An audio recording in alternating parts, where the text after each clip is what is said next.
My name is Dr. Femi Egbesola, and I am the current National President of the Association of Small Business Owners of Nigeria, known as ASBON.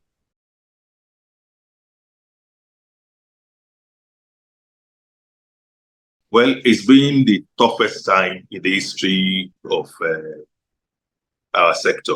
That is the sector that accommodates the nano, micro, small, and medium businesses. It's been the toughest time in our history. It's as tough as to the point of having quite a number of our members already being out of business. The challenges we've had before now are multiple. With the current situation, it became myriads. We now have the highest inflation in the history of the country. We now have the fall of the naira to the lowest ebb in the history of the country. We now have a price of fuel hike to the highest in the history of Nigeria. Taxes are on the high side, and nothing, so to speak, is in favor of small businesses. And to that effect, we have had quite a number of businesses that are now ailing, and unfortunately, some are even dead. In our association, our survey shows that about 20% of businesses are dead now. About 20% of nano, micro, and small businesses are dead. According to the Nigerian Bureau of Statistics data, we have about 40 million entrepreneurs in the micro, small, and medium sector. And when we're talking about 20%, it means that we are having close to 8 million businesses that are dead now. Some of them are dead and are at that. Some others, the owners close down their businesses and they choose to either go into other ventures or perhaps leave the country for greener pastures. It is as bad as that. And the worst of it all is that there is really no hope at sight. Yes, the president in his address, in his national address, did mention that there are some form of intervention and palliatives that we rolled out to support the MSME sector. But at this point, there's no direction to it. We've not had to know where and how the intervention is going to take place, when it will really start. The vehicle government wants to use to channel this fund, we don't know. And we believe that as a critical stakeholder in the MSME sector, if government really wants to do something that will positively affect the sector, the stakeholders should be carried along. I must say that at the moment we are in the dark. We really do not know how government wants to go about this intervention, when it will really start, where to go for, how to go about it. All those details we do not have. And it is a sector that you already know that is the major employer of labor. We employ 96% of the labor force. And we also own 98% of the businesses in the country. So it is a sector that should not be neglected. The much that the president has declared emergency in the food sector, we think that it is time that government also declare emergency, a state of emergency in the MSME sector, because quite a number of us are dying. Even the SMEDAN, the Small and Medium Enterprise Development Agency of Nigeria, acknowledged that about 2 million businesses have gone under. And that is an understatement. It means that something needs to be done. The environment is not friendly for business, and there is no hope at sight. That's the situation now.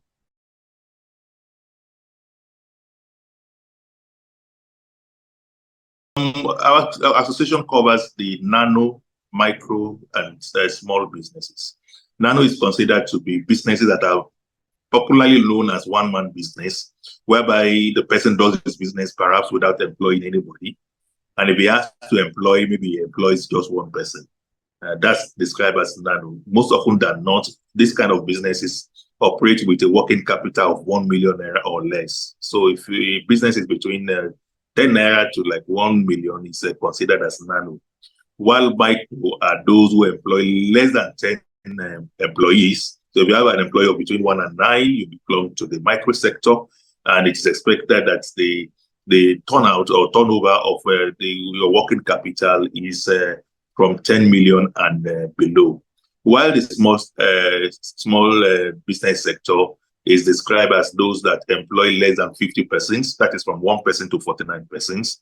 And the working capital is from 100 million and below. So if you belong to any of these category, it means that you are covered by an association like ours that covers nano, micro, and small business sector. That's the breakdown.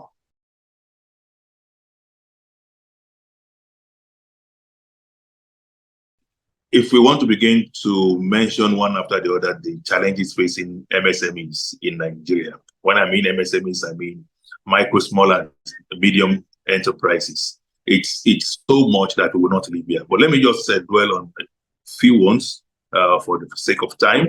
One of which is the issue of inflation that I mentioned the other time.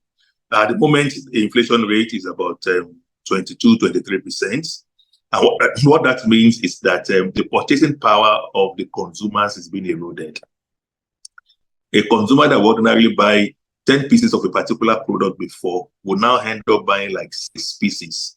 And what that means is that the producer or manufacturer of that product will not be able to sell as many as he or she used to sell. And that implies that its profitability will decrease. And when the profitability decreases, definitely there's going to be job loss. It will have to lay off some hands, and then that increase unemployment rates. At the end of the exercise, because its profit is reduced, its capacity to run business will also reduce. And it is still unabated. The problem is still unabated. The inflation is still on the rise. The issue of multiple taxation is another one. Almost every now and then we have new taxes coming up, and they are a reflection of what has been available before. You will remember that about 30 days ago, the president made an order for the suspension of some form of new taxes, but that will resurface in September. These are taxes that ought not to come. One of which, for example, is the VAT for market women, whereby market women will have to pay value-added tax. Value added is supposed to be paid on a value added to a particular product or service. When you have products in the market, what value is the market man or woman adding to a product? The manufacturer of that product has already paid VAT. Now coming to the market to say that the market women or men should now pay VAT again is more or less value addition. A multiple taxation. And how much are these women using to trade that they will have to now pay again value added tax? So this becomes a big challenge. This is some of the multiple taxation we are talking about. And the list of this multiple taxation is endless. You see the state government collecting taxes. You see the local government collecting taxes.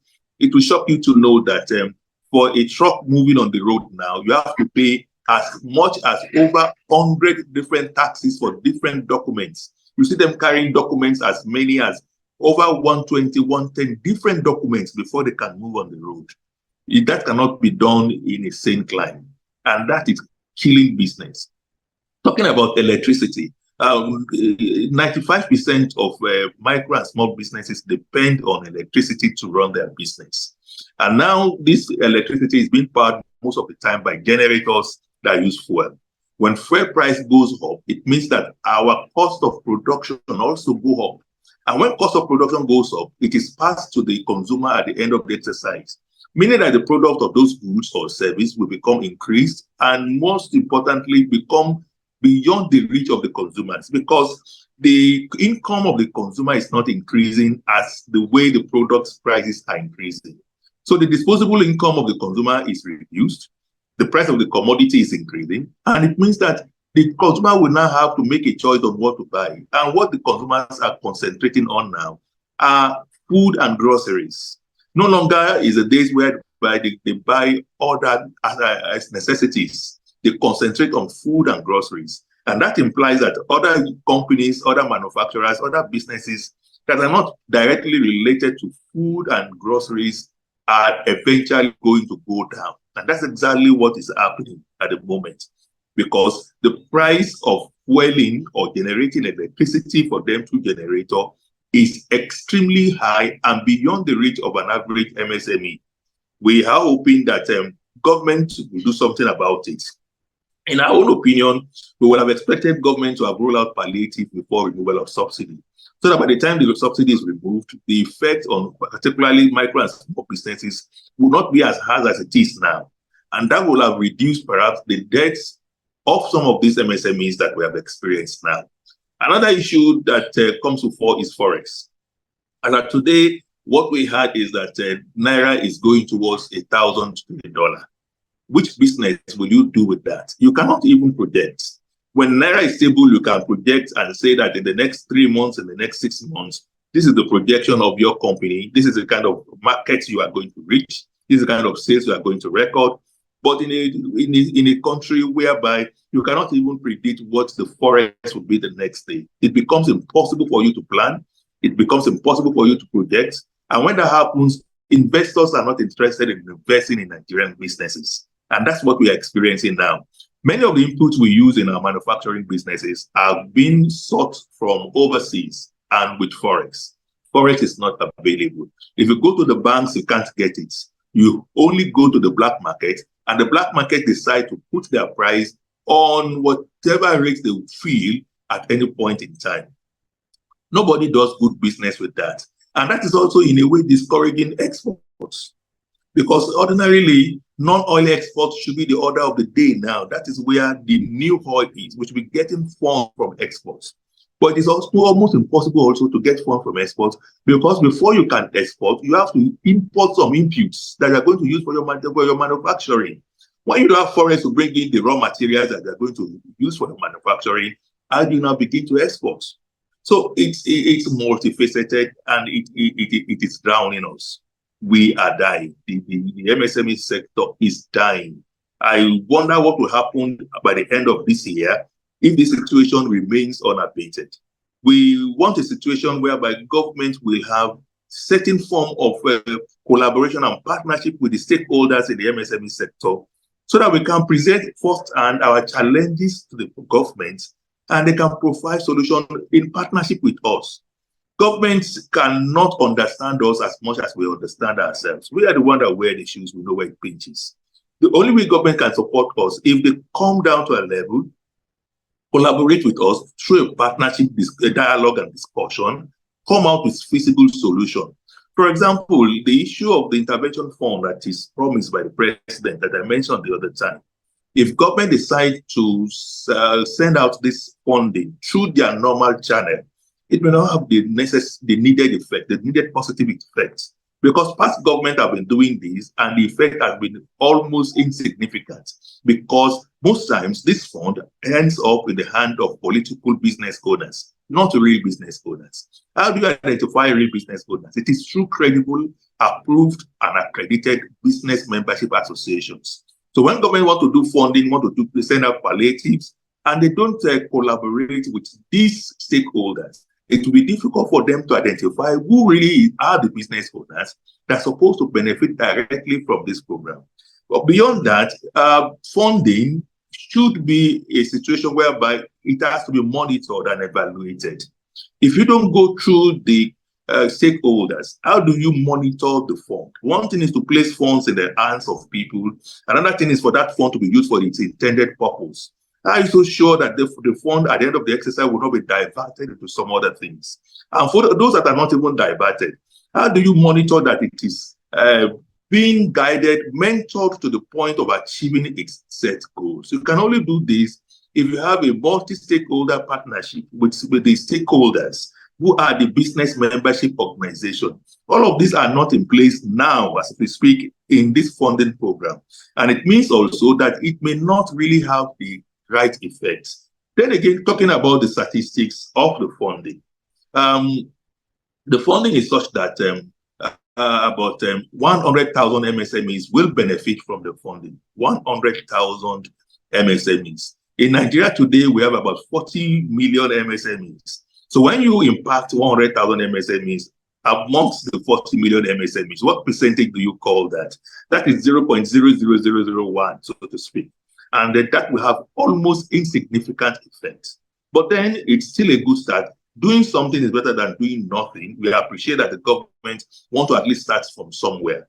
But it is also with the collaboration of the stakeholders that they can have a meaningful impact by helping them to identify the critical sectors that fund should go into first. Because if those funds go to the wrong sector in the MSME sector, it may not be repayable. And if it is not repaid, how will others get it? Because the way it goes is that when I get the money today, I should be able to repay over a period of time so that another MSME will be able to get it. The next thing about it is the issue of the conditions. Are the conditions favorable enough that will make it accessible to a common businessman? Because most MSMEs are not really structured. Some of them are informal. With the conditions, terms and conditions allow them to be able to participate and benefit from the palliatives or intervention. That's another challenge, because we have to work it out in the way that they can benefit. If it is the way it has always been done, I must tell you, most of them will be restricted from being able to access that fund. And that will be unfortunate because it will not have the impact it is expected to have on the MSME. Then the tenor. One of it is that 75 big businesses is going to have about 75 billion naira, and then they are to repay back in 12 months. I wonder what any business person will do with 1 billion naira and be able to repay back in 12 months. That is not feasible. This will have been brought to the fore if there's a form of partnership or collaboration and dialogue with the stakeholders who will have made government realize that, yes, this and this is possible, but no, this and that is not possible. These are the kind of engagement and conversation we are looking forward to, so that when government is doing anything in the space of the MSMEs, it will have the right impact, get to the right target audience, and bring out the right results.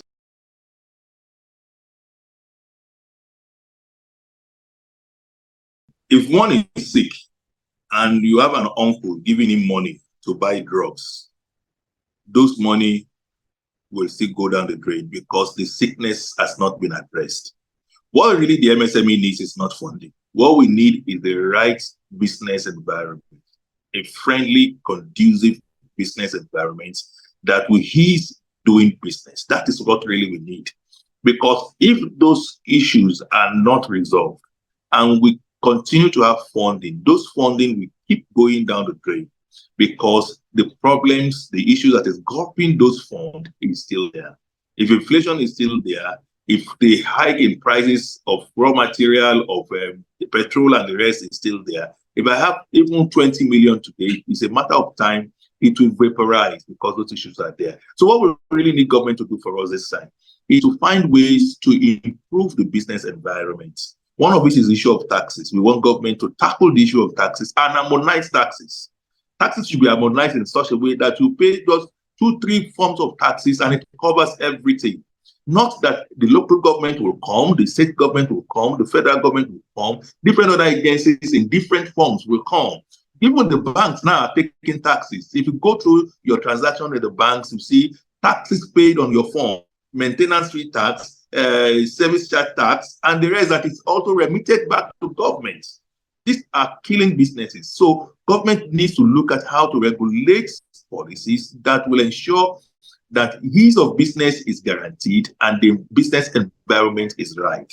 And one way that they can get that done, like I've mentioned again, is with collaboration with the stakeholders. Without collaborating with the stakeholders, you may not really be able to solve, the government may not really be able to solve this problem. And this is time for us to begin to do business in the unusual way. Formally, government does it all on their own because they feel they know it all. But most of the formulators of many of these policies are not the actors in the MSME space. They don't even own a business. So how do they begin to know the feelings, the pains, and the gains of those in that sector without collaborating with them? So collaboration with us is key if we must solve our problem. I keep saying again, funding is really not our problem. And if it is funding of about 0.001% of the sector cannot solve our problem. What can really solve our problem is to guarantee the right environment to run business. If I run business and it is profitable, I'll be encouraged to look for more investors. Investors will be ready to partner with me to invest in my business. Other people around will also be ready to go back to business because they see me doing well. But if I am not doing well, how will other people go into doing business? The number of people leaving this country by the day is alarming, and it is because they see no hope. But some of us have decided that we are going to stay here. It is our country. We are dedicated to the country. We are loyal to its cause, and we are ready to do whatever it takes to correct whatever anomaly that is in place. And that can only be done if government listens to our yearnings and act in accordance with the dictate of the time. It has come to pass where government will feel that they can do it alone. Today's world, it is changing every day, and the best way to go about it is to collaborate. We must just find a way to meet at a point with government to solve our teeming challenges together. That's the way out, no other form. If the policies are right, if we're able to collaborate, you will discover that many of these challenges will become reduced, if not removed, because they are solvable. They are not impossible issues, but it seems to be impossible now because we are only looking at it from the eye of the government and attacking it from the side of the government. If it becomes all-inclusive, we will get a different result.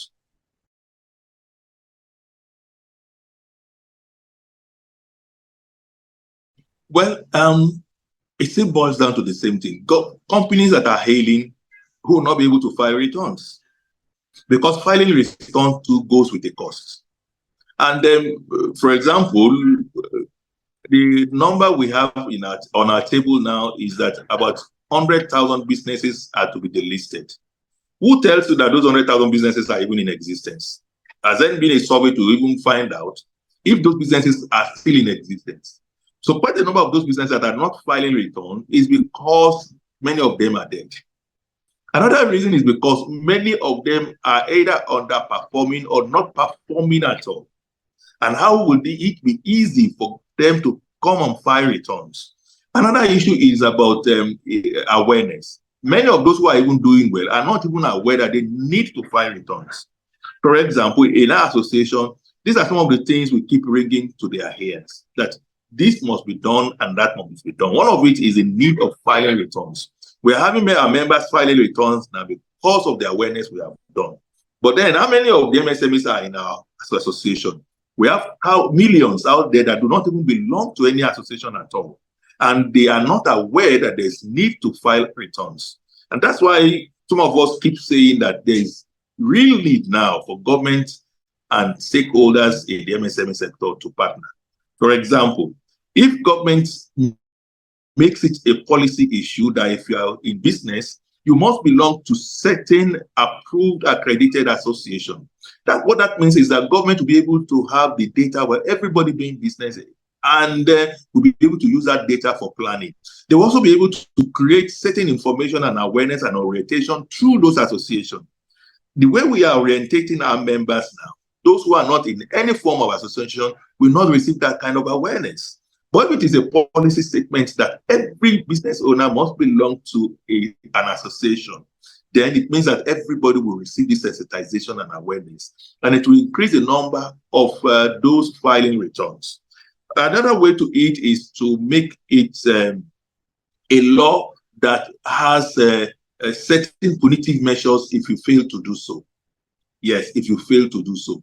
Today, if I drive without renewing my vehicle license, I know if I am accosted on the road, there are fines I will pay. There are also penalties that I will face.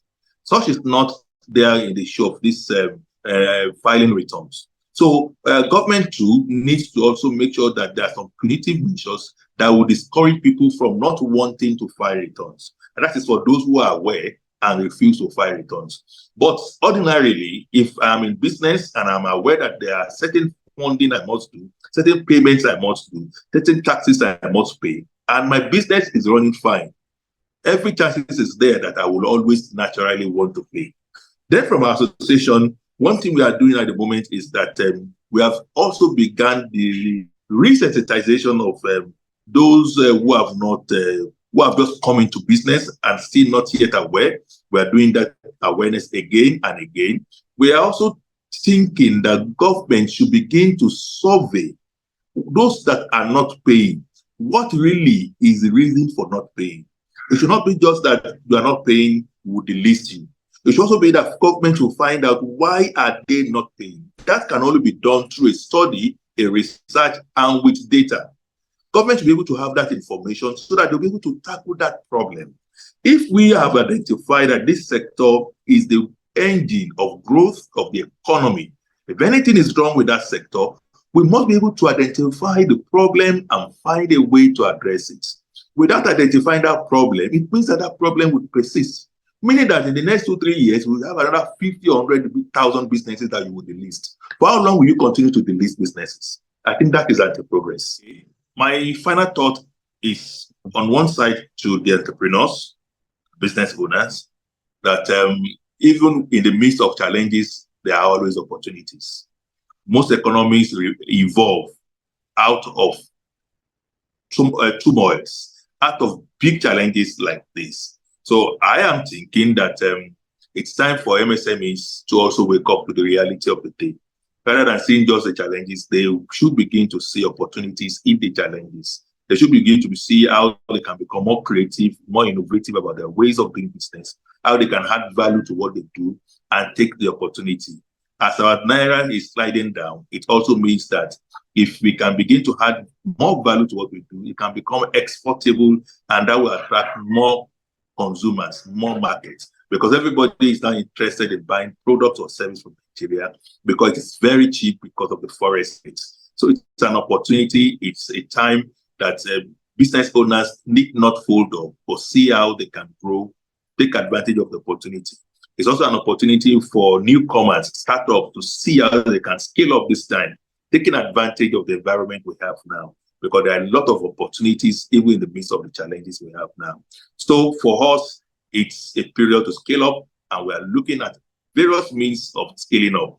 At time will fail me if I begin to expatiate on that now.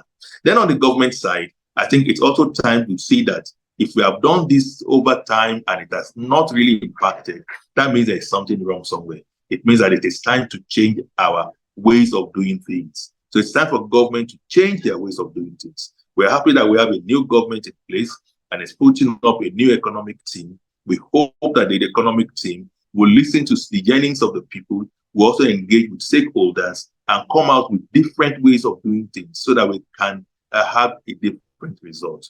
The Nigeria we have is our land, is our motherland. We have no other way to go than to fix it, and we are ready to fix it. But there's little we can do without government.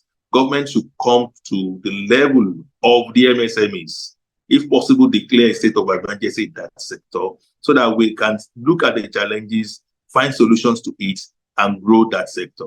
I believe that in some few years to come, bearing that all things are done well, we will be thriving and become one of the big nations of the world, where we will no longer need to depend on imports, where we will no longer need to depend on oil, but depend on what we export and earn more foreign exchange. Time has come for us to avoid exporting our jobs, but rather importing jobs, creating jobs in the country, encouraging businesses and startups, and encouraging those who are coming out of the tertiary institution to also embrace entrepreneurship, because that's the way to go. That's what is our yearning. That's what we are looking for. And we hope that one day we will get there.